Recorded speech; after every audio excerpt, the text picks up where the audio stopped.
ve bir de vatandaşlar böyle şeyler var.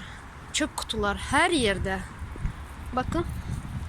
Yani kimse, hiç kimse çöp atmıyor buralara. İşte böyle. Her yer çöp kutular. Parklar. Çağlar için. Hem adam için hem udobstva var. Yani adamın yaşanacak, insanın yaşanacak her bir udobstvası var berde. Yani bu düpedüz devlet adam için demektir. Düpedüz. Ben size şimdi böyle bir şeyler var. Nasıl anlatsam? Bisetka. Onu da görkezin. Ya bazen yaşlı adamlar çıkıp oturuyorlar hava güzelken. Onu da görkezin. İnvalidler. Güvenliğe geldik, az kaldı. Onu da görkezin size şu bisetkanı. Bazen böyle yetkince çağlar gelip oturuyorlar, sigara içiyorlar, böyle oturuyorlar. Böyle bir bisetka. Çok güzel burası.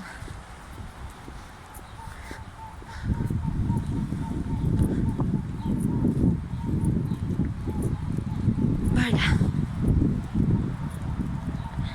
Böyle yer. Buyurun.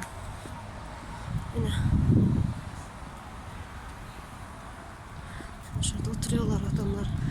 Karılar, çağlar bilen Kaleska'da, yankalar gelip Kaleska'da çağlara bakıyorlar.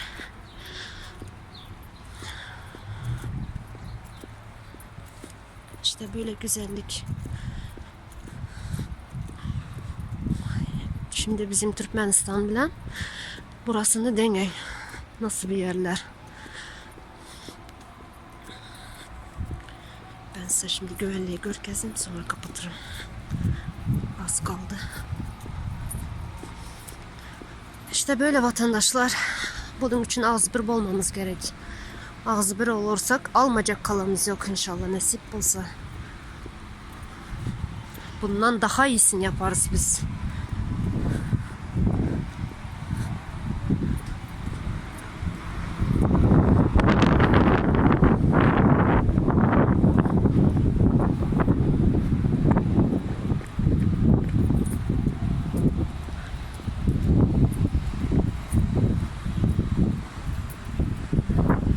Çujoy adam girgizmediler. Elinde kart çıkan bilen giresen beriye.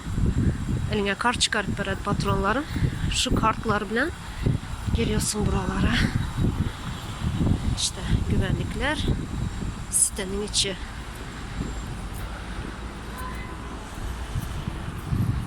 Hadi hoşça kalın vatandaşlar. İnşallah biz de yaparız böyle şeyleri. Bundan daha iyisini yaparız.